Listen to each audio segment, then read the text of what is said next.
went up, came down on his ankle. Ironically guarded by Jay Crowder. It gave him a little hip check. You know what that's reminiscent of? The Yankees had a great prospect, Dustin Fowler, and in his very first game, before he had a single at bat. Oh, the guy. Yeah, the ball down the right field line when he crashed into the stands. crashed in, and he had a crippling season-ending injury. He's now been traded to the White Sox, but right? he never had an at-bat. I think I heard that live on radio. No, I think never had an at-bat. So this, I think, by analogy, is very similar, is it not? Of course, Gordon Hayward, a big time star. This is Gordon That's Hayward. True. That's the difference. Game number 1 on his $32 million a year contract. Unreal. And his ankle, literally, was backwards. His toes were his heel. I'm glad I didn't see it. Oh, yeah. I didn't see it. It was just, I mean, you had to see it. Did they even show a replay of it? They did. It took a while. They were kind of showing. They had mixed emotions about even showing it again. But they did show it. And the Celtics were kind of like chagrined, down and out. Did not play well the first half, but I'll tell you what. Boy, third period. The toughness, the grit of this team, they actually went ahead. They ended up losing the game by 3. But the 2 young kids, Jaylen Brown, who I did not know this. Career game. He was our first round pick, number 3 overall pick last year. He, coming out of his high school, and again, I did not know this, he was ranked number 2 overall coming out of high school. Was he really? Ben Simmons. Oh, really? Who was the first overall pick by the Philadelphia 76ers, who did not play last year due to a foot injury, was the number 1 guy. Oh. But Brown, to me, is reminiscent of James Worthy. And Jason Tatum got over his first half jitter. He did not look good. Second half, and the kid, they used the word I've been using with Tommy Heinsohn and Mike Gorman, is he's got a very high, he's 19 years old. He's got a very high basketball IQ. He ended up you're at Duke. What do you expect, right? Right. Well, he ended up scoring 12 out of his 14 points second half. And ended up 10 rebounds, which was more impressive. Good game. So tonight we're playing in Milwaukee, which is a good thing. Just playing actually in Boston. Oh, it's in Boston tonight? Boston. So Marcus Smart is taking over at the weak side guard. Yeah, home game tonight. Shooting guard. Home game. And Jaylen Brown, who was in the shooting guard last night, will take over for Gordon Hayward's position as the Well, what a start. I hope this isn't the beginning of a star-crossed Celtics career, but what a horrible, sad, disappointing start. Yeah. Now, Tatum is going to get a lot more playing time.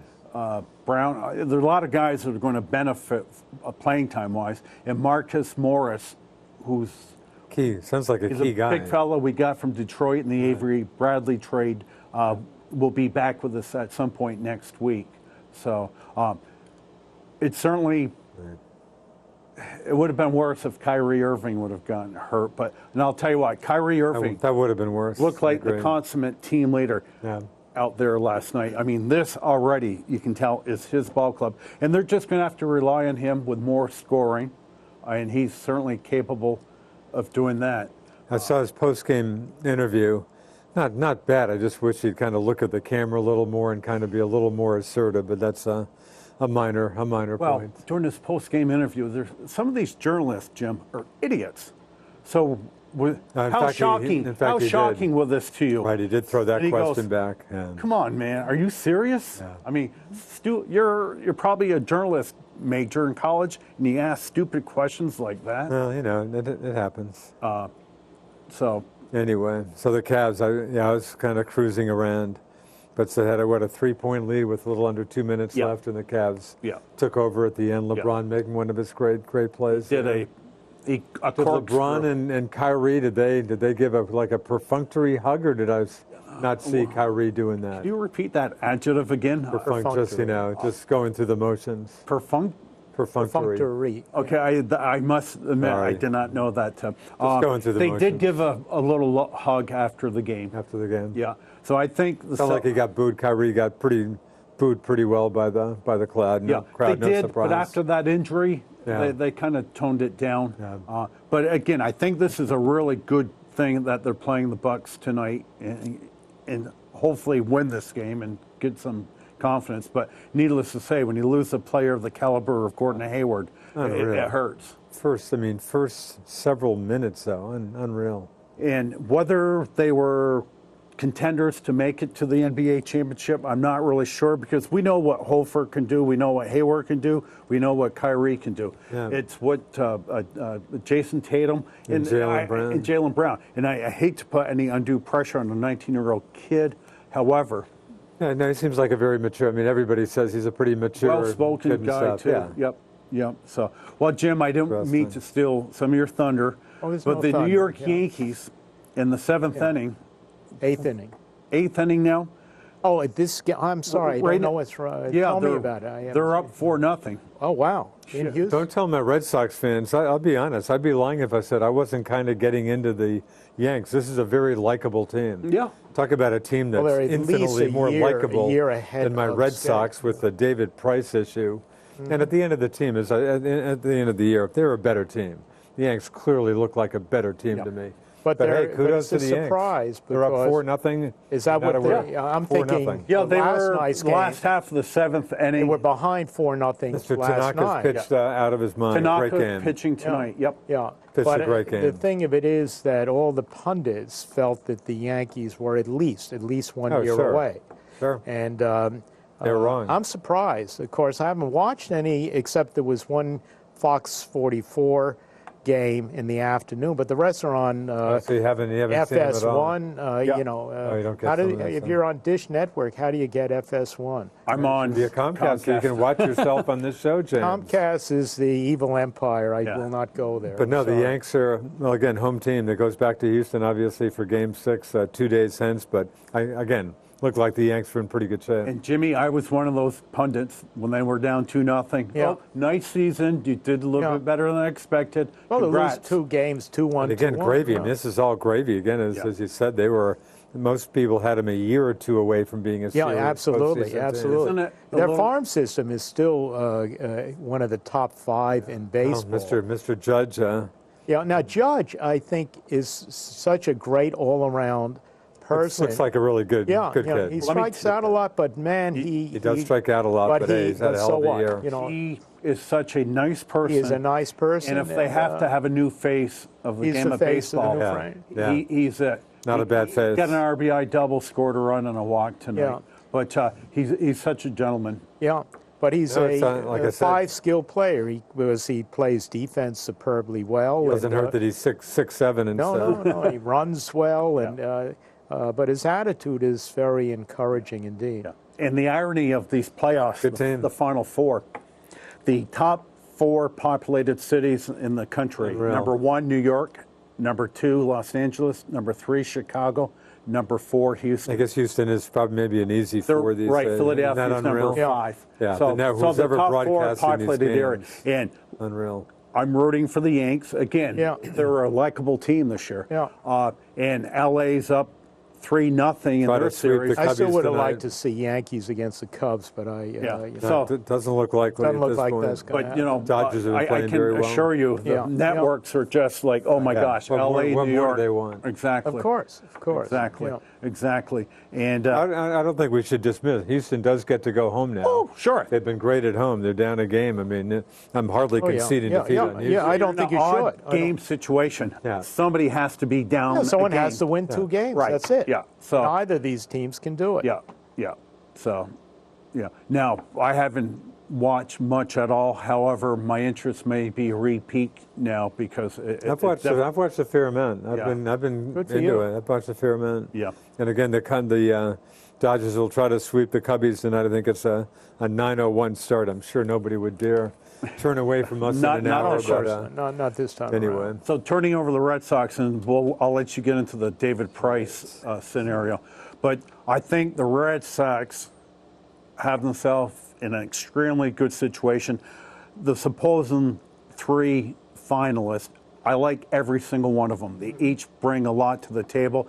According to the pundits, Cora, who's just turned 42 today, may be the leading guy. Now, he's got no managerial experience. However, interviewing him. However, other teams are he did play with the Sox for 3 years, I think. 3 years with the Red Sox. Yeah. So I think that will help. Good, Number useful 2, player. Brad Ausmus is the smartest guy in baseball. Dartmouth graduate. Dave Dombrowski hired him back when he was the GM of the Tigers. And the third guy I've always respected, played for a low-budget ball team, Ron Gardenhire from the Minnesota Twins, who's now a bench coach for Arizona maybe or somebody. Yeah. But I think whoever the Red Sox pick will have themselves a really good player. Now, I'm guessing Cora Duke, and I'll tell you why. I predicted on the show last week Cora would end up with the Mets, but I believe I read a blurb somewhere that he refused to do an interview with the Mets. Oh, is that right? Really? So you're getting the sense that he would take the Red Sox job if he grabbed it. Yeah, but David Price, we got into it a little bit last week, but for you to, as a lifelong Red Sox fan, to freely admit this David Price is just not a... Again, the Price-Eckersley thing is the word, thank you. I mean, it just seemed to hang over the team. Again, obviously the writers got into this. Some folks may have said, boy, this sounds like you're really getting into the weeds. Do the regular fans really care about this? But it sure seemed to be an issue. This is a Steve Buckley column, The Price Problem. Sox must fix it or face their fans' wrath. But every story about John Farrell being fired, which I mentioned last week, every story just mentioned the David Price situation, that Farrell sided with Price, didn't get on his case when he embarrassed Eckersley, who, just about everybody except for the Red Sox players seems to love and respect. And so that seemed to be an issue for Farrell. My question to you is this. But what do you do? What do you do with Price? If Alex Cora gets the job, is he going to be able to deal with Dustin Pedroia? Is he going to be able to deal with David Price? Because I think Pedroia is just much of a pain in the ass in that clubhouse. Even going back to Bobby Valentine, not to be sympathetic to remember that comment? Right. Well, it was back in April. Training? It was in April, first week of the season. If they had the season, even maybe the season had just started. First week of the season. That's not the way we do it around here. When when he criticized, was it maybe Hanley? Was Hanley there on the team then? I'm not sure, but that's... Valentine got on somebody's case a little bit, and Pedroia basically said to the manager, hey, that's not how we do it around here. To the press, first week. Nobody's had higher praise for Pedroia over the years than me, but he's wearing a little thin. Even my brother Bobby, who's a diehard, he even admitted, I saw him late in the week, admitted that the time is right to move him. However, but again, he's got injury. I'm not sure he's real movable. I think he's just getting into his first year, or at worst, his second year of his big contract. And I think he's averaging $16 million per year on this contract. He's 34, and he's an old 34. Yeah, injuries have taken their toll for sure. But I'm not sure how movable he is. I mean, a beat up older second baseman at 15. My price tag might not be that bad. Right. My guess is the Red Sox would have to pick up $5 million per season. I'm still not hearing that, but who knows? And I also saw another viewer thought it was a great idea by me about getting rid of Pedroia and putting Mookie Betts. And you did, for the record, you mentioned that quite a while ago, Hawk. Because I mentioned on the show, that. He came up as a second baseman, but he's such a great athlete. It was a very easy move for him to go to the outfield. I'm sure, give him a spring training, he could get his second base, and he doesn't have to be a Gold Glove. Give me an average Mookie at second base, and I'll take his 100 RBIs every year. And there's nobody better in baseball with those statistics. And being a second baseman, those kind of stats would give you a golden ticket to Cooperstown. Again, I'm not hearing any of the Red Sox people talking about. That's just me. Right. Just me. And you did mention, if that happens, that's impressive. You mentioned that quite a while ago. I'm just not sure how much interest, especially given this stuff about Pedroia, issues with the manager and stuff. I mean, I'm not sure how, who's going to want this guy. But his injury situation, I guess his big issue now is whether he does surgery or tries to get by without surgery. If he does get surgery, there's a distinct possibility he will not be ready for the start of the season. Right, sounds probably likelier than not. So. Anyway, so your Yanks, you just can't get them. No, FS1 is kind of a And radio, you're not a radio guy, you don't pick them up Well, on you know, I radio? like to hear John Sterling and Susan Waldman. I like those guys. I listen to those guys quite a bit. They're lively. And they're very fair. They're very fair too. I agree. I think they're top 3 broadcasting team They're not out afraid there. to criticize. Tonight there was a pop-up. I was just listening on radio early in the game. Sounded like a couple, 3 players were out there, just dropped in. They said, "Hey, come on, guys, you got to catch that ball." Yeah. But no, I think they're pretty good. So, before I get into the meat and potatoes of the show, I talked to Jim last night, and he brought up his alma mater.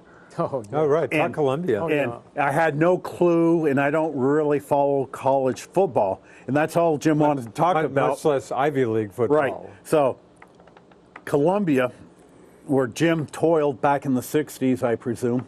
Well, yes, that's my alma mater. What year did you graduate from Columbia? I graduated from Columbia College in 1965 and from the law school, Columbia Law, in 1968. Wow, But, serious hit of Columbia. Yeah, but again, the last time, if I can go on this long rant now, so to put things in perspective, folks, the very worst record in the Ivy League football belongs to Columbia.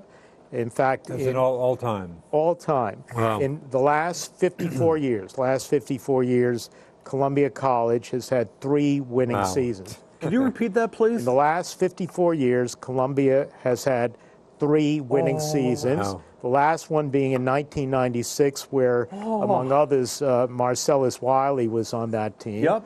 And they were 8-2. Defensive end. Good ball player. Yeah. So this is the background, and the last time that they won an Ivy League championship was 1961. And, Is that right? Yeah, and of course I'm class of 65. We had a Was that great your freshman year? Or did you just miss them? 61. I graduated from prep school, so I missed them by that. a year? I miss it, but Jim, what borough did you grow up in I'm from Manhattan. You know. In fact, people from time to time ask, how'd you end up in Vermont? So the short version of this was that I wanted to live on the east side, which is of Manhattan. My wife, Anne, wanted to live on the west side, so we compromised on northern Vermont. Vermont, please. So, That's funny. But anyways, class of 65, Archie Roberts was a great quarterback and went on for played for the Cleveland Browns for a few years. But Columbia's been a graveyard for football. As I mentioned, 21 years ago was the last time that they had a winning season. So another streak that has expired was they had lost 20 years in a row to the University of Pennsylvania. That was the So now, I mentioned Penn, that for not exactly a football power. Well, no, Penn has been. Penn's yes, Penn's in the been Ivy good, League. No, you're wrong on that. Take it back. No, really. So, but what I wanted. What town is University Penn in? Philly. Is in That's Philadelphia. right, Philadelphia. Yes, yeah. Sure. But I mentioned Penn for another reason. So Columbia was wallowing away. I think they were on the having just wrapped up 2 consecutive 0-10 seasons. Wow. And there was a change in leadership. The new athletic director, Peter Pilling, who had been at Villanova previously, was able to lure Al Bagnoli, who until that season had been for 23 years the head coach at the University of Pennsylvania, and during his 23 years at Penn, 9 Ivy League championships, including several undefeated seasons. So Bagnoli at the young age of 62, had decided to retire. And it lasted, I think, 92 days. He decided he was given an administrative position at the University of Pennsylvania and decided that he really missed being a coach. So in that is a backdrop, Peter Pilling, the new director of athletics, recruited him to Columbia. And Bagnoli says, I'm only willing to come to Columbia if there's a change in the culture. There's not a, I can't win at Columbia unless, one, you have to put some real money, okay, serious let me money interrupt into it. here. Yeah. Water. Okay. You can have another water. I think that's. I would say it's quite obvious that Columbia is a pretty difficult school to get into. Oh, it is. Okay, True. but my question to you is, do they kind of look the other way? Would they say, like, we'll take 40 athletes on that really aren't? Can't do it. In fact, I used to recruit for Columbia. In fact, I'm all over the landscape, folks, but there was a time, the name Bill Campbell may or may not mean anything to folks. He ended up, well, he was a Columbia College football coach in 1977 when he came up to St. Albans, and we recruited a great tackle from BFA, Carlton Brown. I remember Carlton Brown. Yep. And Bill went on to fame. He ended up being the president of Intuit, which Now, let me finish. He also was the director of marketing for Apple for many years, and ended up a multi-billionaire. Yep. Famous, and so forth. But even he couldn't turn around the program. But in answer to the question, there are no such things as athletic scholarships, not only at Columbia, but at any of the Ivy League schools. If you go to Penn or Harvard, Yale, Princeton, Columbia, you are admitted on the basis of your academic promise and abilities, and you can quit the team at any time. Your scholarship is not jeopardized whatsoever. But I think Hawk's question, though, for the football players at Columbia or any other, Tommy Amaker, the former Dookie, the longtime Harvard basketball coach. Yeah, great Harvard. There were some issues there, and like the Globe got into that saying, boy, push it up to a these point, kids aren't stupid, but Amaker. No, I don't. I honestly think. I'll give you a little. I assume there's a little. There's a little bit, just like if you're the son of an alumnus, a legacy. There's some a little bit of wiggle room there. But at the end of the day, like Columbia, I think the last time it looked like 1 out of 20 applicants are admitted.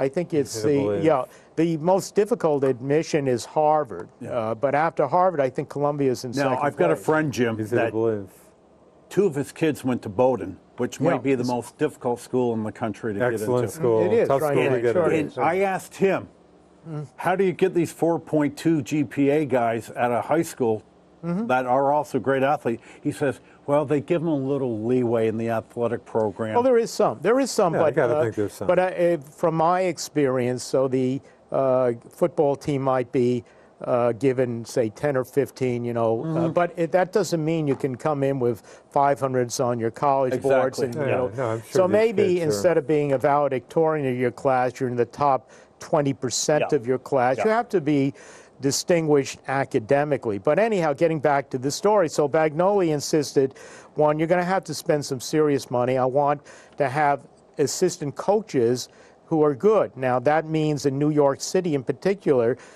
Columbia could not hold on to good assistant coaches because rents are very, very high in New York. So part of the package that ultimately lured Al Bagnoli to Columbia included a very generous allocation for assistant coaches, which included housing allowances.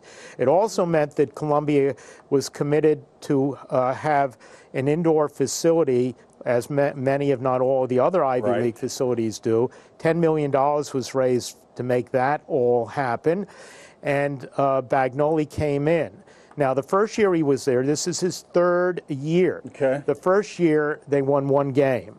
The second year, which was last year, they won 3 games.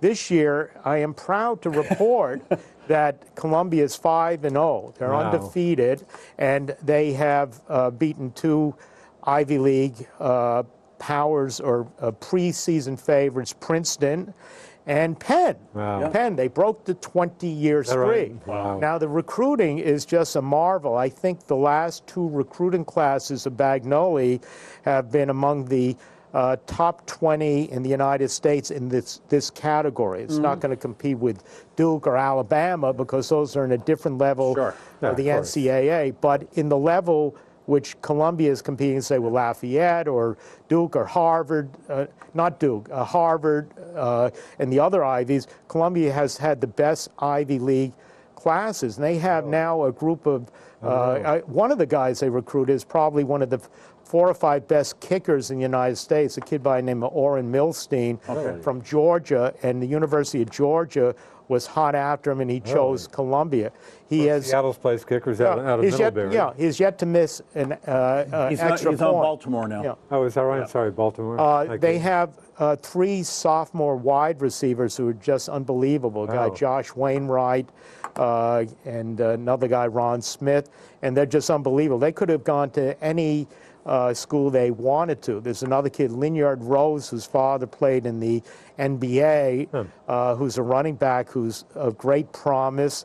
They have a senior defensive back, Beatty, whose father was in the NFL as a tight end and is exceptional. Will Allen, the defensive back from the NFL, his son is a freshman. Will Allen played for the New York Giants. Yeah, and his son is a freshman defensive back at Columbia now. So all of this together, the other statistic that's very interesting, Bagnoli recognized that when one of the real problems with the dynamics of the program were all of the players are very lean, tall, and thin. Now there are 26 players over 270 pounds, which is not bad, and they're trying to beef up the defensive line, the offensive line. So this weekend is going to be a very interesting game.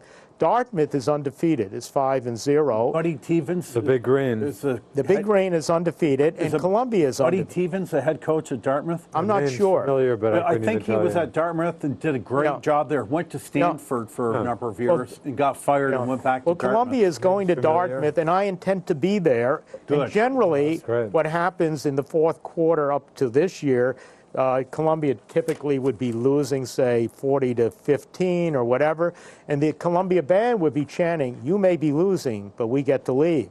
So this year, I think there'll be another chant, and all of the games last year, by the way, when Columbia lost 5 games by an average of 4.8 points. 5 games by an average of 4.8 points, and they still won. They were, I believe, 3-7. So this year, 5-0, and the last game, and then we can segue to other topics. Well, actually, I have a couple questions for you. But anyhow, so Columbia was losing to Penn, and remember, they've lost 20 years in a row. This is Al Bagnoli's old team. He had coached for 23 years. So it's the end of the third quarter. They're down 21-7. They rallied, and they ended up in overtime winning 31-28. So that's quite a... Can you get these games like on your computer? Can you get the radio feed? You can get the feed off the computer and that stuff, but one of my best friends lives outside of San Diego, and we have this long-standing tradition that if Columbia wins, and obviously there haven't been too many occasions when that's occurred, one of us will call the other and say, we won. In fact, my wife reminds me that when Columbia broke the last incredible losing streak, it had, I mentioned Penn, before it was Princeton, where I think they lost something like 25 years in a row. So Columbia beats Princeton, and my friend called, and that was the week after my son was born, and I think it was 10 minutes in the conversation that I mentioned that I was a proud father. So couple questions. That's a great story. Where is Columbia University located in New York? It's okay. So 116th Street. I guess the campus stretches from 114th. Is it on Manhattan? It's in Manhattan. It's on the west side. And one of the other problems that Columbia has is that the stadium is actually is Robert Kraft Field, and that's the other thing. Robert Kraft was at the game last week. Robert Kraft was on the Columbia football team. He was class of '64 on the, and he was a starting guard. He's given a lot of money to Columbia, but anyhow, one of the problems. So the answer is, so it's 114th Street, say from Amsterdam Avenue to Broadway. And so you head north to about 121st Street. And again, if you look at this rectangular shape encompassing Amsterdam Avenue to Broadway. So it's in the heart of New York. One of the problems is the football team goes out to Kraft Field, and that's a bus ride of maybe 30 blocks all the way up. And that's in Manhattan? It's in Manhattan. But what Bagnoli has done to kind of integrate the football team into the campus is every Friday now on what is called Southfield, which is a green right in the heart of the campus. They have a run-through on the Friday before the game, and the team is there. And it develops a great sense of participation, and the student body now feels a part of it. I mean, Bagnoli's been just great. It's unbelievable. He's done it. Jimmy, what's the student population at Columbia? It's about 4,000 as an undergrad. I think it's either Dartmouth or Columbia has the smallest undergraduate student body.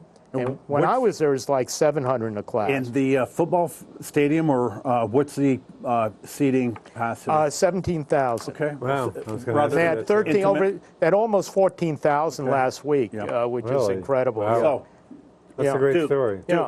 And I was hoping he was going to come on, and I hate talking on the phone.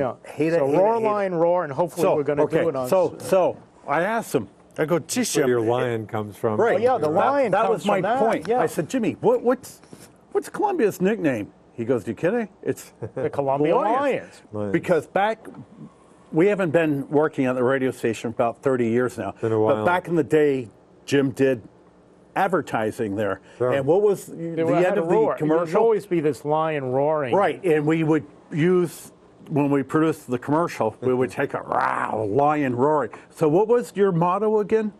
What, roar, lion, roar? But that's the name of one of the songs. But it's interesting. But isn't your business sign, don't you have a lion? I do. In fact, there's another interesting anecdote to my business card. Has a lion modeled after the Columbia lion, perched on my initials, JLL, with a scale of justice in its jaws. Okay. I'm also a Libra. It was designed by actually the wife of Kingman Brewster Jr. Kingman Brewster Sr. was the president of Yale, Marcia Brewster. And his son, of course, a long time. Designed my my logo. But that's where the logo comes. But it works in those days of advertising, and we used to end the ads with the roar. Right. I remember one of my secretaries related the story. I guess she was at a restaurant or something, say in Enosburg, and she overheard a conversation between two people. There was one of the persons had been injured in an accident, and the other person was being asked, who should I go to as a lawyer?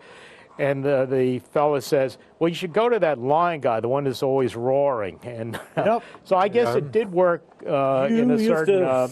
Spend a few bucks on advertising back in the day when we had a local radio station. We did, but I tried to do it differently than most of the lawyer advertisements of today. It tend to be pretty dull, Well, what I try to do is try to develop a public interest message about and segue from whatever the premise is of how the law should operate, or a different insight to the law, segue to promoting my own law office. Do you ever notice attorney advertisement when they show a picture? Sure. They're in a gray black suit, and they're always arms folded. They always, I don't know what the appeal to the arm fold is. Well, I don't know, but lawyers, I think, generally do not enjoy the best of all reputations. Probably. Oh, myself, really? Yeah. Probably myself included. How about journalists included? No, but anyway, I'm very proud of what the Columbia football team has accomplished, and whether we win, lose, or draw on Saturday, I think it's been a turnaround, and I'm just so proud of what Bagnoli has done. And I'll put this story to an end, but the irony of all this, and Duke will remember, he's not that old, him and I golfed on Sunday, and I said, you know what, Duke, one of my biggest regrets in my life, not my fault, is when I was a kid, I was so excited to grow up to buy my UVM season football tickets. And I love football, and I just knew, like, I've been at UVM hockey for 35 years, but I like football more than I do hockey. To me, there's not a better way to spend a Saturday afternoon than going to see a live college football game. I agree, yes. And lo and behold, 1974, I was probably a sophomore, junior in high school at that point, and poof, they were gone. They had a decision, I think, the nursing program or the football team, and they got rid of the football team, and now it's only been 40... No, baseball. They threw baseball and softball out. 43 years since UVM's had football. It's funny you mentioned that, Hawk. I was feeling bad, especially the Celtics season, Gordon Hayward, just sad night last night, but before I grabbed my Celtics jersey, I had to bring back UVM football. I almost wore that tonight. Yeah, and he's got a friend that lives in Underhill. My friend Roy. He goes down to every Duke football game. He goes down, he and my friend Mike Protzel, who's head of Gann Law Books in New Jersey. If you were a New Jersey lawyer, you'd know Gann Law Books. They interpret all the court rulings that come out of New Jersey. But my friend Michael Protzel, Duke Days. But yeah, Mike and Roy. That's a pretty loyal fan. Mike and Roy, they're seasoned football holders at Duke for many years. They catch most games. Yeah, yeah. So, well, keeping the New York theme. Sure, let's go. Our New York football Giants. I actually watched that game. Shocking 12-point underdogs Sunday night. 12-point underdogs. And wow. A win, amazing. Ben McAdoo, who I think this job is much too big for him. Yeah, it's way over his head. And he finally relented, giving up to calling the plays and gave it to Mike Sullivan. I don't want to give Mike Sullivan the genius label after one game, but this was old-fashioned New York Giant football. Orleans Darkwa, a pretty tough runner, ended up with 117 yards. Eli Manning threw 19 passes the whole night. Right. We controlled the clock. Defense was well rested when they hit the field. And it was just, if you were a non-Giant fan, it probably was not a very exciting football game to watch, but this was your granddaddy's football game, just pound. But it was good, and you know, the thing that I felt was the most compelling factor, the offensive line was reconstituted. Yes. They got rid of Hart, who's terrible. The only person, Jim, remaining on the original line from week one was Eric Flowers. He was starting to play a little bit better. Well, he does, but I think they purposely may have run on the other side. This Justin Pugh is right tackle. They moved him from left guard to right tackle. And that was great. And Brent Jones? Brent Jones out of Canada. He's a Canadian. Yeah, but he was the best player in the Canadian Football League on the offensive line. He was great. And he was filling for injured Weston Richburg, who probably will be out Sunday. And then they brought DJ Fluker, who they picked up from San Diego, who was a first-round flop with the Chargers. That's right. And I remember 4 or 5 years ago in this draft, it was my hope. He was out of Alabama. We got to get Fluker. We got to get Fluker. Yeah, well, I ended up with the Chargers in a bus. He played extremely well. He did. I mean, I'm an old-fashioned, boring person. I still like to see a football team run the ball. But I know it was a pass-happy team. Now, Trevor Siemian, I mean, the bottom line is with him, he's still a 7th-round draft pick. Okay? True. And he looked like a 7th round. But I'll tell you, I think the other... He threw over 50 passes. The other problem with McAdoo calling the plays is that he was so predictable and he abandoned the run. You know, say the first 3 plays, 0 yards or whatever. This time around, it's not like the Giants just... although that first drive, they really did have a few good runs, but there were... After that first drive, they got stymied for a while, but he kept with the run. He didn't abandon it just because they got stuffed.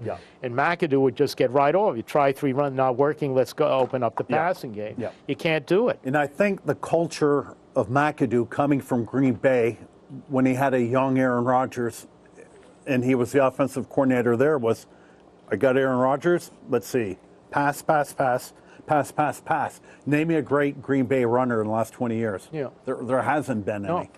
Well, the other thing, disciplining Dominic Cromartie. Rogers Cromartie. Rogers Cromartie. God, dyslexic even on names. I think was a brilliant move in retrospect. You're taking one of your best players, you're the only guy who supposedly can cover in the slot, and you're saying, look, there's an issue here that goes beyond winning. We're going to be disciplined, and if you screw up, we're not going to put up with it. A lot of the problem with Beckham before he was injured, and the nonsense, the absolute garbage. This guy was out of control. It was all about him, and But that is my retort to you. You just used the D word with DRC. But I think, as far as I'm concerned, the horse is out of the barn because I despise watching Odell Beckham. I agree. It just is painful to watch this guy. He might be the very best receiver, and when it's time, I believe the Giants actually may have a team option on him next year. Oh, they can control him for at least the next 2 years. At $8.5 million. Yeah. And then he can be franchised for 2 years in a row. But you're just talking his hot dogging and just that stuff? Oh, that too. I assume you don't mind. And he's imitating a dog peeing. Making great. No, great I don't mind. I would prefer else, if he's going to get $20 million a year, let him go and I'll spend it. But again, I tell you every week, and check it out. Channel 3, Friday Night Football Frenzy. They show highlights. They do a great job of every high school game. I swear to God, strike me dead. Every kid scores a touchdown. Is doing something. No antics. Hands the football back to the referee.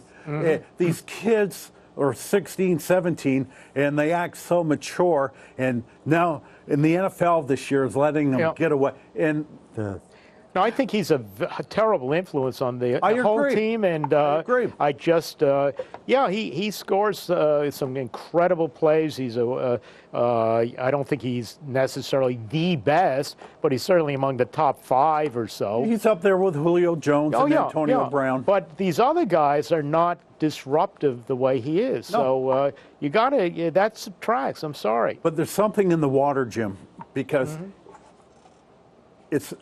The divas are the wide receivers in the NFL, and it's just, what's the old saying? Act like you've done it before. The other cancer that he brought to the whole program. Remember, right before the playoffs, he takes his fellow receivers down to Miami, and they go on a boat. They, I think, hadn't won a game since then until last week. Right, you're absolutely right. They hadn't won a game because they had a bye. They had a bye the first week by the virtue of their 11-5 record. Yeah. All the receivers went down and to Miami. Had a few hot toddies. Partied on the boat out in the ocean. What a message it sends to your teammates. If you remember, and I don't have a very good memory anymore. However, I do remember Beckham dropping a pass in the end zone. Yeah. In the next series, Beckham dropped a 3rd and 8 situation. He had a horrible game at Green Bay. He was horrible. Yes, he was. And it carried over into this season. He wouldn't participate, remember, in the voluntary team workouts. It wasn't until fines kicked in that he showed up. And again, that sends a message. And he wasn't going to hold out for a contract, but he was trying to send at least a subliminal message that you don't pay me, I'm not doing anything that I don't have to do. Intimated. He expects to be the highest paid receiver in football. I'd be very disappointed in the Giants that they made that happen. I don't think they will. Sometimes you have to walk and move on. Yeah. I'll tell you, and I've been critical of this draft pick because, a child of 3 could see the Giants need offensive linemen. Yes. However, when it came to us during the draft back in end of April, we took, and I was, again, expecting an old line. So they go tight end from Ole Miss, Evan Ingram. Yeah. And I study a lot. And I was familiar with this guy, and I went, what? I think they reached. They reached at the point. I'll tell you, this kid last week had a great game. He did. And I think, Jimmy, in 2 years, Evan Ingram could be the best tight end in football. He could. He's got to learn how to block a little bit. He's got to learn how to block. But he's not afraid to do it. He's not afraid to stick. And athletic. It is, but still, think about it. That draft, what I criticize the Giants doing, focus on Ingram.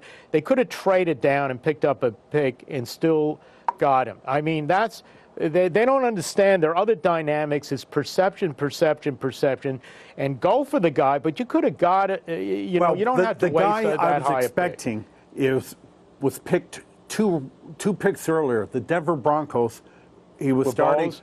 Garrett Bowles out of Utah. And he was good. He played, and he's a very good left player. tackle. And when he went, I went, oh. And so the remaining best O-line tackle was Robinson from Alabama, too. Cam Robinson was there. Yeah. I think he won the second round, but Ryan from Wisconsin. From Wisconsin, and he went, I believe, the very last pick, so that might have been a little reach. Yeah, but as I say, to me, a lot of it is understanding the dynamics and perceptions, and if you can trade down and still get your guy, that's the way to go. Now, as bad as the O-line's been for the last few years, the aforementioned Weston Richburg and Justin Pugh are both free agents after the season. I like Pugh a lot, but now maybe right tackle. Keep him at right tackle. Well, the reason I think in part is his arms are not that long. The prototype tackle has long arms, and Pugh has short arms, and that's why he's more or less supposed to be a guard. When he came in, he actually started at left tackle. I remember He can play anywhere on that line.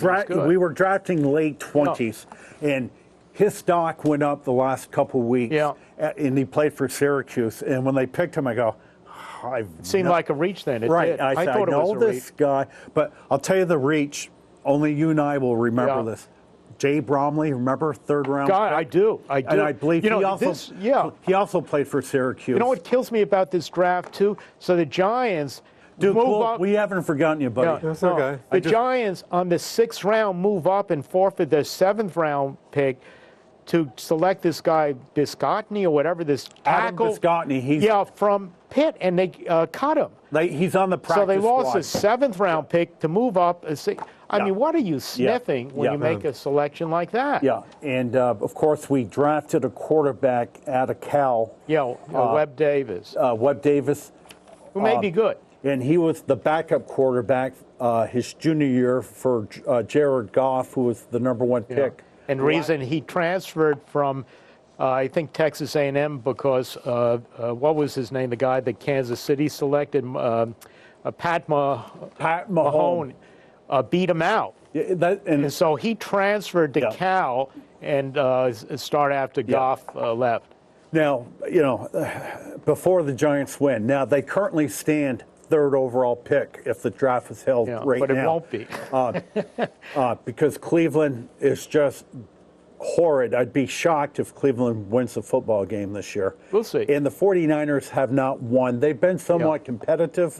I think the Giants are going to win a few games. I think, reasonably, they're going to win 4 or 5 games this year. That was my last question for you.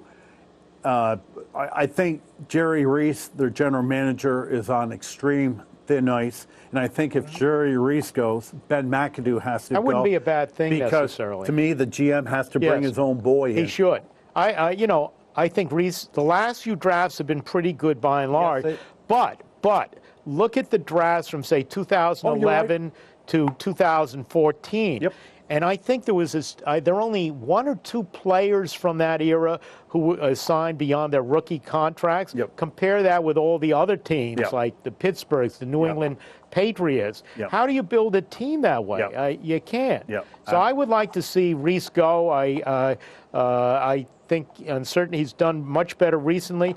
But the last thing I'll say is I think it's inexcusable that he, out of hubris, pride, conceit, he would not address the offensive line this past season. Ask any fan what the #1 weakness of the New York Giants was at the end of last year.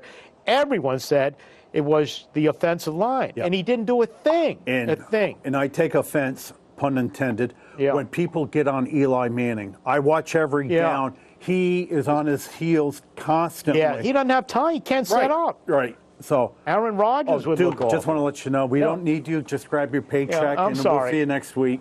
Hey, folks, I won't be on next week. You don't have to worry. We're all set. So, Duke, I'm going to ask you a question. I heard a statistic, and I golfed with our buddy Joe today, and he says he believes it's true.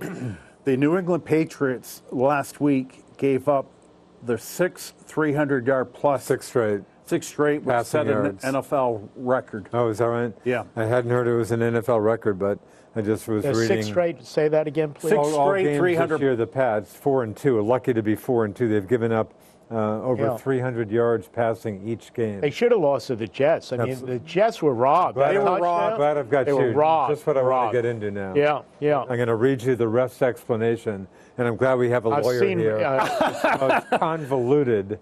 Want me to get into this now? Okay. It's a little long, but it's worth it. And again, I saw the aforementioned Joe Sunday. He had possession, and he told me. No, it's actually you that told me Sunday afternoon on the Go For It. And I was listening on radio, and I was totally I wasn't getting good reception. Jets were about to score a touchdown. Everybody in the world thought they had scored a touchdown. Yeah. All of a sudden, I hear a reference to a touchback.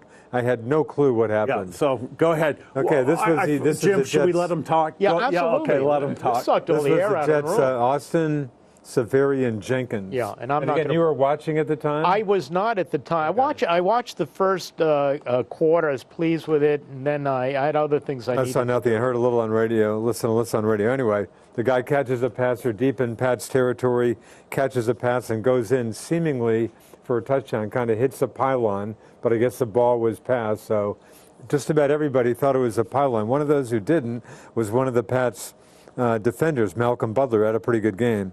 Gave up a touchdown, but had a interception. Anyway, he starts arguing vehemently, and I've got a Boston Herald story in front of me. Butler starts arguing vehemently that the guy had fumbled the ball. All touchdowns are reviewed by the NFL, and so they reviewed it. And here's the story. This is Butler. I saw the ball juggle, Butler said. I told the referee that the ball came loose as he was going over, and we got the call. And again, had it been a fumble, or I guess they thought it was a fumble, then it was a legit call. If you fumble going into the end zone, it is a touchback. It is a touchback. So here's, after the game, the ref in question speaks to the pool reporter, and this is unreal. Takes a while, but it's mind-blowing to me. Okay, here we go. This is not quite to the pool, just a little background. Severian Jenkins never lost the ball to the ground and apparently took angles not available to anyone at home or in the stadium or in the world to discern what happened. The ruling was technically correct if you look hard enough. Here's the ruling. Here's the ref. He lost the ball. It came out of his control as he was almost to the ground. Referee Tony Correnti told the pool reporter. Now he re-grasps the ball, and by rule, now he has to complete the process of a recovery, which means he has to survive the ground again. So, in recovering it, he recovered, hit the knee, started to roll, and the ball came out a second time. So the ball started to move in his hands this way. He's now out of bounds in the end zone, which now created a touchback. Had he never lost control of the ball in the first place, he would have a touchdown. But because he lost the ball and now has to reestablish control, that was a period of time. Actually, to be honest, that sounds not quite as convoluted as when I first read it. I think this guy's... But again, I flash back to the Tuck rule. Just seemed like the Pats got a huge break. Technically, maybe it was the right call, but I think to the average viewer... I just did by my own eye test. And, having Look at it. He had control until he was down, and I think this ref got... what a whack job he sounds. I mean, can you imagine? They shipped it. It's an official review of every touchdown. I understand, but I think that was a bad call. And most folks who saw it without getting into a 140-word tweet on it. Go back to the Tuck rule, the Pats against Oakland. I think that was a fair call for Oakland. I don't care what the rule is. I agree. Yeah. The eye test. Anyway, the Pats were lucky. They probably should have lost that game. Yeah. So the Pats defense. I just saw Rodney Harrison, who I love to listen to. The former Pats great. He says he can't believe what he's seeing.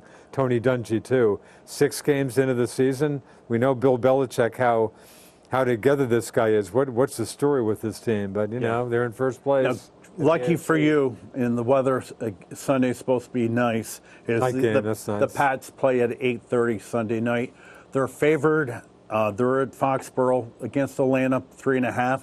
So for folks out there betting, the Nighthawks going to give you a tip to get some extra income. Take the 3.5 and go with Atlanta. I'm bitter at Atlanta. They're playing the Miami Dolphins, not a great team. How did Atlanta, right? Is that game in Atlanta? I'm not sure. They somehow lose the game. I think to the Dolphins. I can tell you they were favored by like 11.5 points, and the Atlanta Falcons were horrible, and obviously a rebound game here, and plus a rematch of the Super Bowl. Right. So I think that hurts the Pats. That they lost to the Dolphins. Yeah, I'd be tempted to bet on Atlanta in that game. Yeah. So. Little tidbit about the ongoing, and I won't spend much time on this, on the national anthem. Roger Goodell showing his lack of leadership. What verb? I just saw some of the reporting on Goodell today on his speech and stuff. Not hard to guess what verb they use. What did Goodell do today in reference to the huge anthem kneeling controversy? Did nothing. But I've got to. Go ahead. But I'm giving you. This should be. It's a. He took a knee on it. I don't know. He punted. He punted. Okay. You know, very simply, my humble opinion is you shouldn't ask these players. You should tell them. Okay. Now, the everything's about money. I say that every week. Check this out, research. The ratings, TV ratings in the NFL for the past 2 years, down 18%. So I say to you, you own your own business. How would you like to go from 1 year to the next year, unless it's by your own choice, go down 18%? You know, well, I think there are probably factors other than the kneeling issue, which caused the ratings were fading anyway. Hawk. Yeah. That didn't just start now. But not by this. And again, let me revert back to the chair you're in, David Handy. He's the sports show with us, big New York Giant fan. He said to us, 3 weeks ago, that's it. I've had it. I'm not watching any more football. The reason, what's his rationale? I'm not watching it because what? Well, the Nighthawk's the same except for his Giants. Okay. Because of the kneeling issue? I have boycotted, other than, like I said, if I was a great American, I would even boycott the Giants. I have not watched 1 minute of any football other than the Giants. I just can't do that. But I think you're getting swallowed away on a peripheral it's not even a big issue. I'm concerned about for some folks, they could care less. But no, I care very strongly. I mean, personally, I think it is disrespectful to the flag to kneel. That's my personal opinion. I also believe that we have a long, cherished tradition of allowing protest. And if a player wants to discredit himself, disgrace his own beliefs by doing it, he should have the right to do it. And I don't think he should be coerced to do what he, one way or the other. I don't like it. I probably wouldn't want to root for that player anymore, but I'm not going to let my loyalty to the team in any way be affected. I think if the NFL would just ignore the darn thing, play the national anthem. And why do the cameras have to be panned on the player? The president, of course, Jim, inflamed the issue. You just teed it up for me, because the end of this particular conversation, the TV networks are not showing, because the ratings are dropping and people are getting pissed off. I don't think they should. They're not showing it. They did in the past, but last week, not one game. So they cut away to TV commercials now. I think they should focus on the firemen and the police officers and the military who are unfurling the flag. Firefighters. And the firefighter, and show that. Why do they have to pan the camera along the sidelines? Yeah. And maybe that should be what Goodell would be saying, that from henceforth, we're instructing all the television folk not to film the response of the players. Players can do what they want. TV networks, nobody has to tell them. They can read the decline of ratings as much as I can, so they realize the focus should not be on the players. On the national, it should be on the national anthem. It's something we all as Americans should take pride in. And there is a lot of booing going on against these players during the anthem. In the stands. I think that's disrespectful, too. To think about it. You're booing during this playing of the national anthem. Wait a minute. Well, they're booing the players. That's what is intended, but you're booing during the playing of the national anthem. And I don't think that's right either. But I think in many ways, the media and the incredibly stupid, in my view, response of the owners to this issue have blown it out of proportion. Leave it alone. But with this, concussions going on, Pop Warner football in this country, and you go ask a local guy like Rob Coffey if football is dropping down, the participation level is drastically. Well, concussions are a real issue. And that's. And I related the story before. I had a kid a month or so ago come to my house selling those plastic. MVU soccer player, get buy one Big Mac, get a second one free, go to Mimo's, blah, blah, blah. So I, $20, here you go. And of course, I was just kind of jokingly, I said, geez, Stu, what are you playing soccer for? I said, football's a sport to be playing. He goes, I would have loved to, but my mother wouldn't let me. Well, I can't argue with the mother because there's compelling statistics about the long-term effects of injuries, particularly as one age grade, I think before 12 years old or something like that in particular. I don't know. I'm not a doctor, but I think that do you really want to put your kid at that sort of risk? I don't know. Those concerns are unfounded, are you? At a young age, they simply don't hit hard enough. You asked me before if I had a son, would I let him play? Right. I mean, I said I would go out and play for BFA Friday night if they let me. But I think, if you're Jim, telling me there's nothing to this concern, oh, no, there crazy. isn't. But let me tell you this. How many automobile deaths in the state are you going to take? What are you suggesting? If I have a head-on collision, I'm going to have probably permanent, some sort of... Well, I'm just saying there's a risk in anything you do. Yeah, but it's not the same level of risk. What I think the statistics are showing, correct me if I'm wrong, is there's a very good probability that at some point you're going to have a permanent, irrevocable brain injury. What was it of retired NFL players? They examined these brains and like 99%. Now, I mean, what is I will that telling? concur with you. In the NFL level, they're just, I mean, it's but a what they're saying is different speed. But I will say this, and I talked to Duke about I think within 20 years, okay, we may not be able to turn our TV on Sunday afternoon and see football anymore. It might be. Because I think football at some point will actually be outlawed. Well, the other side to it is, with all this technology out there, wouldn't you think that a helmet could be designed, and maybe it extends beyond that to the neck and the spine? Wouldn't you think that some more cushioning type of protective equipment could be designed? I mean, helmet. Haven't you dealt with hockey helmets? I do, that? yeah. We're in a no-check league, please. But no, I was one of the owners of iTech, and we revolutionized Robin hockey facial. Burns. Right, it was my partner, good man. He's still a good friend of mine, too. Yeah, we owned it.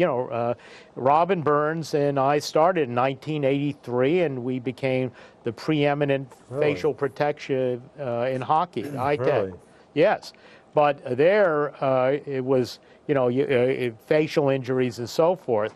The concussion part, and eventually there was an iTech helmet as well. But I think that there probably could be a helmet in football designed to preclude not all, but most of these concussions. You would think. But the rules have changed, too, and they may have to change further. So before you eliminate football, analyze where most, that's, head-to-head, a lot of, you notice all the penalties they have now. I think you will see before it dies is eliminating punt returns, eliminating kickoff returns. And they've already and managed just to automatically do that. say we want to punt, and they will just bring the ball down 40 yards. 40 yards. Something. Well, maybe, I don't know. That nature. And I don't have an answer, but I'd be very disappointed and surprised if football were eliminated. And remember, a lot of these kids want to take the risk, and particularly if you come from an impoverished neighborhood, what else are you going to do? Well, and that's the other thing I read, too, was 10 years from now, 95% of the league will be African Americans. To your point, it's a way out. What is it now? Oh, my guess right now, or so? It's got to be 75% African American. Could be. Yep. So, okay. In fact, I mentioned probably a couple of shows, Wall Street Journal of all papers had a good story. It was side-by-side stories within the last month or so about football.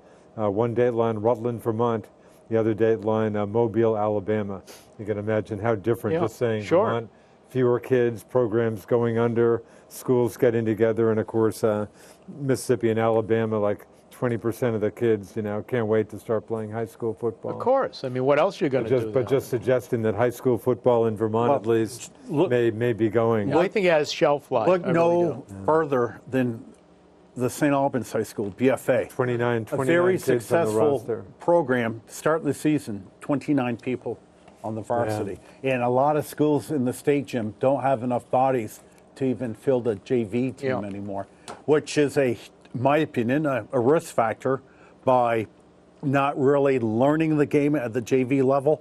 Sure, it is a risk. And, but and I'll get off this topic, but do you remember back in the early 1900s, football was this close to being outlawed because there were so many deaths in college. Of course, it was Sorry, just when was this? back in the early 19. It was Teddy really? Roosevelt that kind of. Truthfully, I don't remember. Yeah, it, but, he saved college football is that right? and instituted rules that, Really? and then the forward pass was invented and all that. So. Oh yeah, I know that. But they definitely are the modern day gladiators. I mean, these guys are superhuman. It's just. You know, when I see those salaries, maybe you take that sort of risk, maybe you should get paid for it.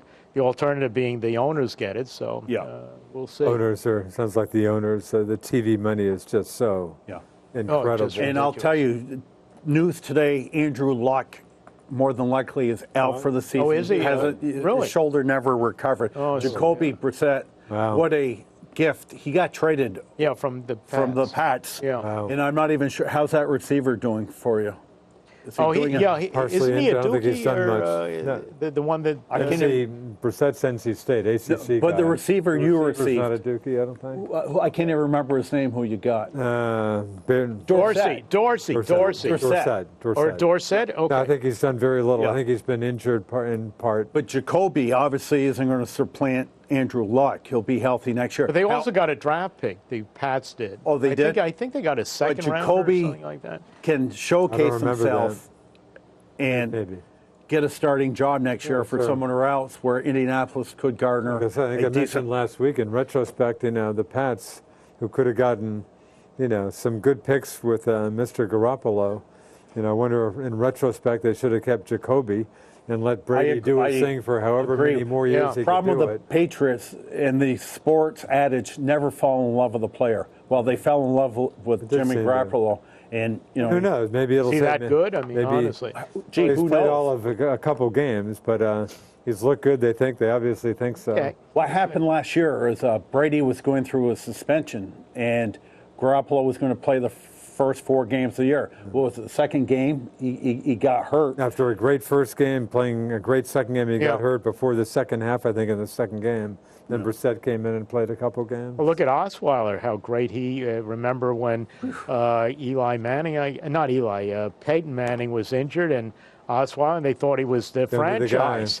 They were shocked when he turned down their contract, signed a huge contract with the Houston Texans. And then Houston had to give up a draft pick and eat the salary to get rid of him. Right, so Osweiler went back to Denver and took over for Simeon on Sunday night. But see how you get enamored, so is Garoppolo the next version of Osweiler? Who knows? The funny thing about the NFL, there's just so few good quarterbacks in that league now. And I don't know why college is not developing good quarterbacks. It just is not happening. Where's the good young players? What do you think of what's his name at USC, Sam Darnold, and then Rosen at UCLA, right. and then Allen at Wyoming. I was mentioning last week. Those are the 3. Josh Rosen from UCLA. Yeah. If the Giants stay down in the basement, could be a New York Giant pick. You like him better than Sam Darnold? Or? I don't like them picking any quarterback because, again, we're always getting back to the old line. Well, what about Davis Webb? Right. They traded up to get him. No, they didn't. Not for him. They traded up in the 6th round for this offense. No, but he is, they felt he was a steal in the 3rd round. I still think Eli has 3 years left in him. I do too. But you got to leave him standing up. He's never been Put your resources on the offensive line. That's where all the money and resources Jim, go. How did the Giants win Sunday night? It was the line. Offensive line was very good, and their defensive line was great. And they stuck to a plan. Right. Snacks Harrison was terrific Sunday. But they stuck to a plan. Yeah. And I've always said, I'll let everybody else talk about the glory positions. To me, football's still right in the trenches. Yeah, and Pierre Paul had his best game of the season. He was on the back of the sacks. 3 sacks. He was in back of the milk carton for the first 4 weeks of the season. Yeah. So, NHL, right. The Canadians are playing. Both our guys are doing terribly. The right? Boston Bruins currently reside, granted it's early in the season, 13th place. The Montreal Canadiens, 15th place. In New York Rangers in 16th place. Yeah, and they're terrible. I'm telling you, I've never seen Carey Price play worse. Is that right? And I don't know if his new contract kicked in this year or next year, but he signed a 7-year, $84 million contract. And the Canadians are also averaging 1.5 goals a game, which is 30th overall in the league. So the Bruins are much better. Where Montreal, at this point last year, jumped into first place in the Atlantic Division. Didn't they? They never fell lower. They lost to the Rangers. Great start last year, didn't they win? Yeah, they did. They had a terrific start. And it was a very disappointing series against the Rangers. The Rangers' only win this year has been against. And meanwhile, the new Vegas team off to the best start of any expansion hockey team ever, 5-1. The Vegas easy win over the Bruins Vegas the other Golden night. Knights in first place with a 5-1 record. Malcolm Subban winning a few of these games, right? Yeah, Bruins played. Thanks, Malcolm. You did so much for the Bruins. Thanks a lot. Vegas played Boston, I think Sunday night. And Malcolm Subban was the first overall pick for the Bruins. What year? 2013, I believe. Yeah, sounds about right. 24th overall pick, and he came up for 2 cups of coffee with the Bruins. Had a couple of brutal and he got games. pulled both games, and they put him on waivers. He had nothing left where the Bruins could send him back down to Providence. Vegas grabbed him. So Vegas grabbed him, and Don Sweeney said, we weren't expecting somebody to pick him up. So Vegas cut their backup goaltender, and Subban is their backup goaltender. And Vegas picked up during the expansion draft the goaltender from Pittsburgh, Marc-Andre Fleury. He got a concussion, so Subban came and had a nice game against Boston, gave up 1 goal during that. Yeah. So. Yeah, tough start. Boy, the folks in Montreal must be going, tough town. Just like Boston's such a tough baseball, there's no tougher hockey town than Montreal. Yeah, as bad it is to play bad in Boston, I think it's no place worse than Montreal. Yeah. Well, Jim, you would have do you tend to agree? You take hockey pretty seriously. I do. I guess the Rangers are coming up to Montreal on October 28th. Do you catch some of the Ranger games in Montreal? I try to. Yes, I do. I like to have a client who gives me tickets to that, and really? have a sports enthusiast discount on his statements to reflect that. Yeah, that's cool. But traditionally, the games I go to have not been fun times, because traditionally it's not quite like going to a Columbia football game, but it's almost comparable. We haven't done well in Montreal. Rangers don't have a good track record in Montreal anytime recently. Horrible. I'll tell you, back in the day, I used to be a purchasing manager for a company down in South Burlington. I had vendors in Montreal, so I would get free tickets. Well, once I was out of that job, it came to fruition that 2 hockey tickets, $300. Maybe I don't want to go to the game that bad. And the other thing too, and I say this all the time, when we used to look at our little color TV like that, with a big screen, high def TV, it's pretty comfortable at home.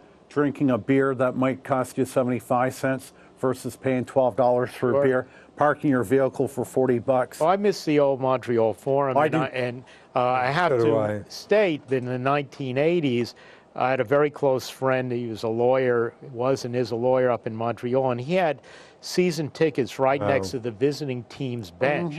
And I was able to snare those tickets, so I would speak to the Rangers as they got off the ice and stuff. That was truly memorable on so many levels. But I like the Forum much better than the Bell Center. Bell Center is a sense of intimacy. You're close. The whole thing about it was I don't know if you've ever sat in the 3rd deck. They have 3 decks at the Bell Center. You get up the top deck. I once was all the way. I know it's pretty. You're so far away from it. What's the point? That's good, right? What's the point of being up there? Hockey Night Canada looks good at that point. But it's.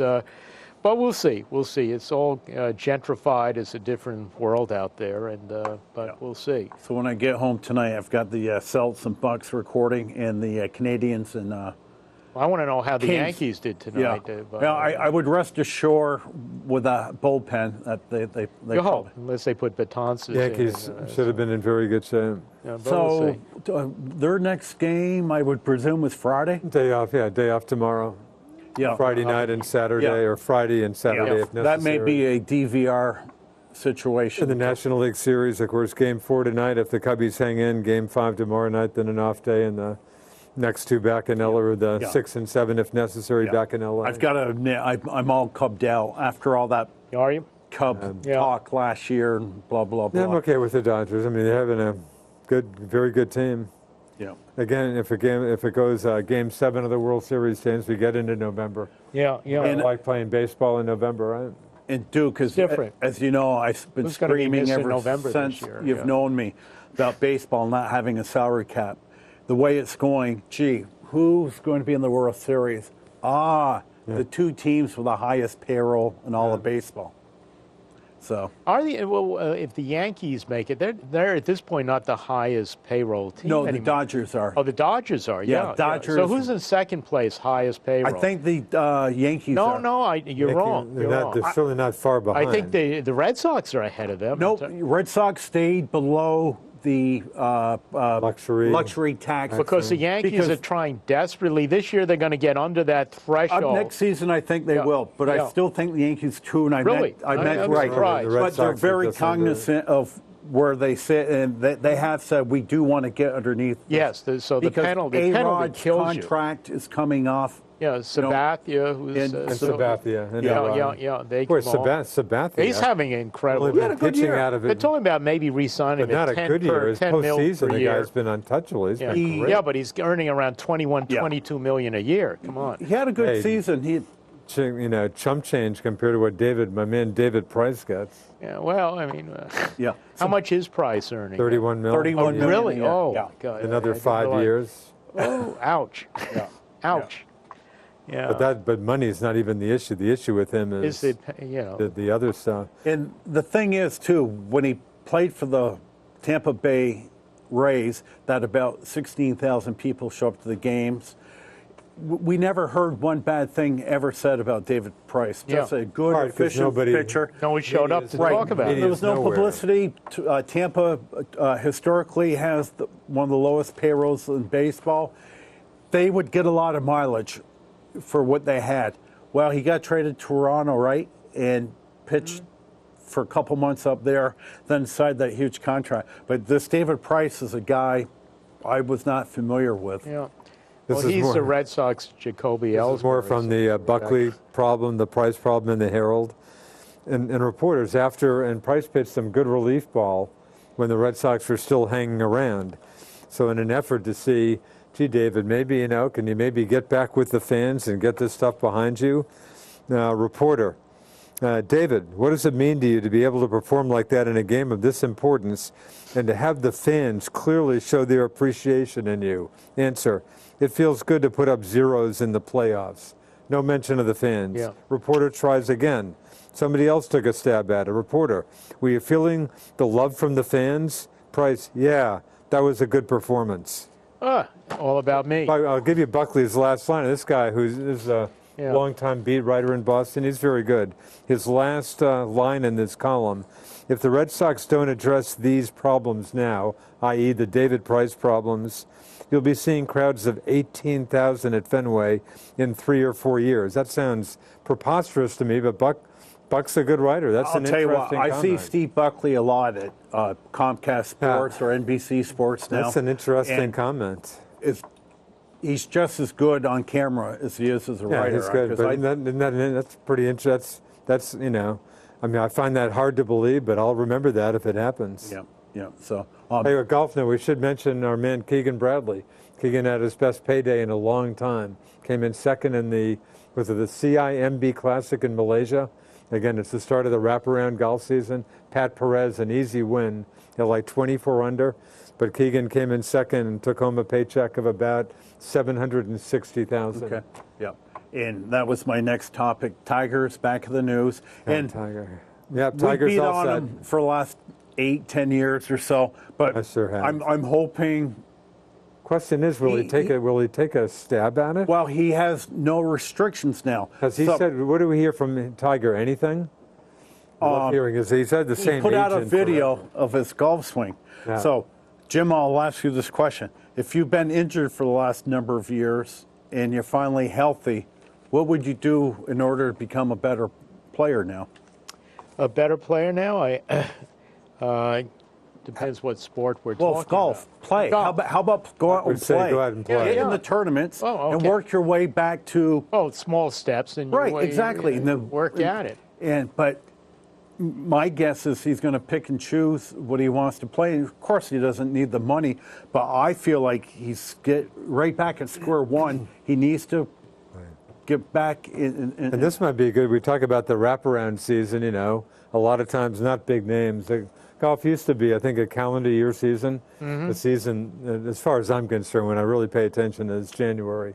Nice time to be watching golf, a beautiful course, Hawaii. The first 2 tourneys are in Hawaii. The first just for winners of the previous years. But then they went to a wraparound season, so-called, and the season has started. The 2017-18 season underway by, I guess, 2 tournaments so far. But a lot of the players, I mean, all pro athletes complain about seasons being too long, understandably. Anyway, this might be a good time for Tiger when there's not so much attention and stuff, but knowing Tiger, who knows? His last golf was last February in Dubai, and his Tiger? When he was out after, started, barking. I don't think he'll ever come back. I mean, how can he? He's not a youngster. If there anybody out there saying, I think he could still win a major, please spare me. He's 41 now, and obviously we're not that dumb where we expect him to get back. But however, I think he could get back being a top 10 golfer. But he's got to play. Boy, Huck, your way, I wouldn't go. I'd say he could get back to making some cuts once in a while. But you look like a guy like Rory McIlroy this year. The guy was on the milk carton all season. I didn't know what did Rory do this year? I think he plays a lot of European golf for one thing, but he hasn't done a whole lot over here. And where we expect Rory's going to be one of the top 3 dominant golfers. And the kid who we like from Australia. Jason Day's kind of faded Jason Day did nothing this year. So I'm saying there's a possibility. Moments of glory fading. Yeah, and here's what I think the problem in golf is. Golf's tough. There's just so much money. You win a few tournaments, then you start getting the advertising money. I think the desire, they lose it at an early age. I don't know about the desire, but I mean, it's tough, as in the case with most pro sports. I mean, think of all the good golfers, the first-year player, or the kind of no-name players who won tournaments last year. There were a ton of them. Oh, they were this past season. There are a ton of good golfers out there. I mean, it's tough. I mean, you start the field, 130 players at these tournaments and stuff. Good luck winning that tournament. And half of them have a legitimate chance to win. Probably. And that's what they said. The difference of playing golf today is the 130 golfers, half of them have a legitimate chance. That's about right. In the 50s, 60s, they said maybe 10 guys had a chance. Talk EVM, this is on the news tonight, which I suspect you probably weren't watching. I did not see. But TV folks had UVM, the new arenas and stuff, got some attention tonight. I don't know this guy. I guess the chair of the UVM Board of Trustees, David Daigle, it sounded like. That may mean anything to you. No, David and Beth Daigle have, I guess, contributed, throwing in $1 million. Then Jeff Schulman was quoted, that's our third $1 million gift of the year. That's nice. But and one of the reports said their UVM is trying to get $30 million in donations. And it's like an $80 million. I'm telling you, I'm still skeptical about this whole thing. Duke, 30, they're going to get 30 mil? Jim, you probably haven't written your check yet, right? Right. Well, it'll be a while. I guess I'm all stretched. $1 million. I haven't written my check yet. We'll do it would take a while. Okay, again, I mentioned at the beginning of the show, Middlebury, the Chip Kenyon Arena. Chip Kenyon was a graduate of Middlebury. Chip Kenyon went on to be a tech head. I'm not familiar with that environment. Made a few bucks. He, I think, donated $15 million. Now, I can call UVM for you, Jim, and if you want to donate 15 and call it the Jim Levy Arena, I'm sure they would do that for you. Sure they would, too. Yeah. Because that ain't chump change. Yeah. We mentioned before, UVM did get some serious money for their medical school, remember? They did, I do remember that. I think that might have been 10, 15, 20 mil. Dudley Davis, I think, left a huge for the student. I still never set foot in the Dudley Davis Student Union Center. I haven't either, but it's impressive from the Anyway, exterior. so I'm still, for the record, I hope they pull this off, as obviously you do. I'm still a little skeptical. I will tell you, the first 2 games of the year, they play Colorado College. There was a bevy of empty seats.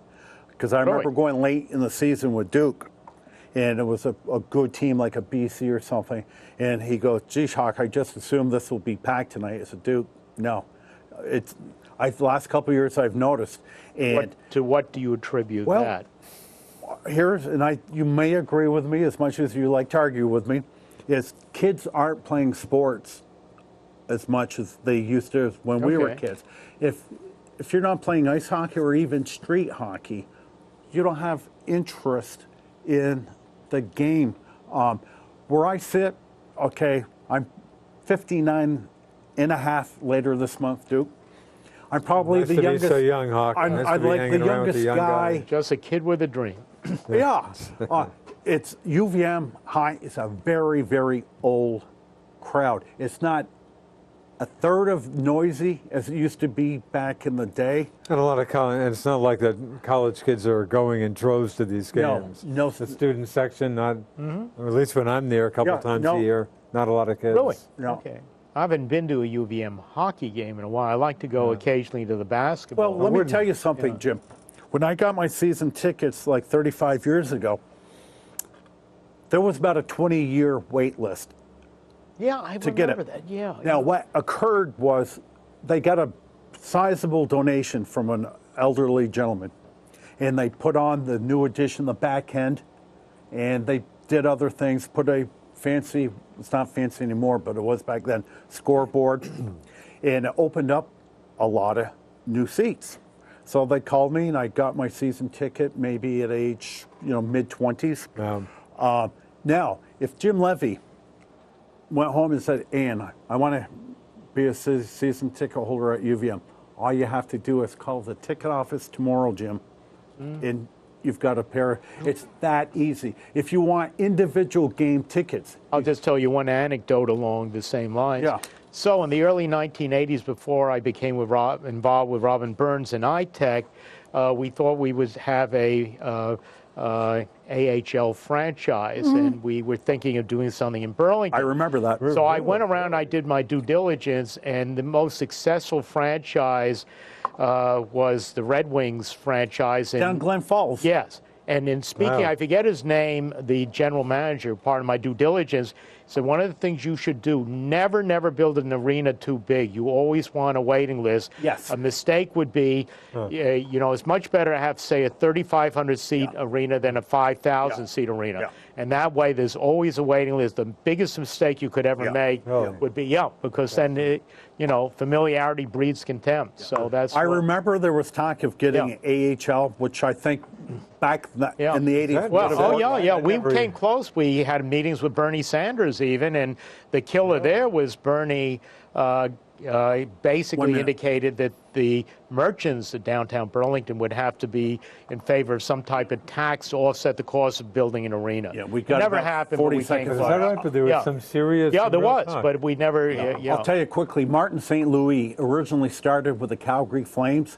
Glen Falls. That's where they're the most successful franchise. I went down to Glen Falls and saw Martin St. Louis before he made it. Eventually, of course, he got traded to Tampa. Wow. So that is it. The 90 minutes have come and gone. So I will bid adieu for Miss Joanne, the Duke, Mr. James Levy. A bientôt. Until next week, everyone, remember, you do not have to be a great athlete to be a good sport. Ciao for now. Go Blue Devils, beat those Pitt Panthers. Roar, Lion, roar. Beat Pitt.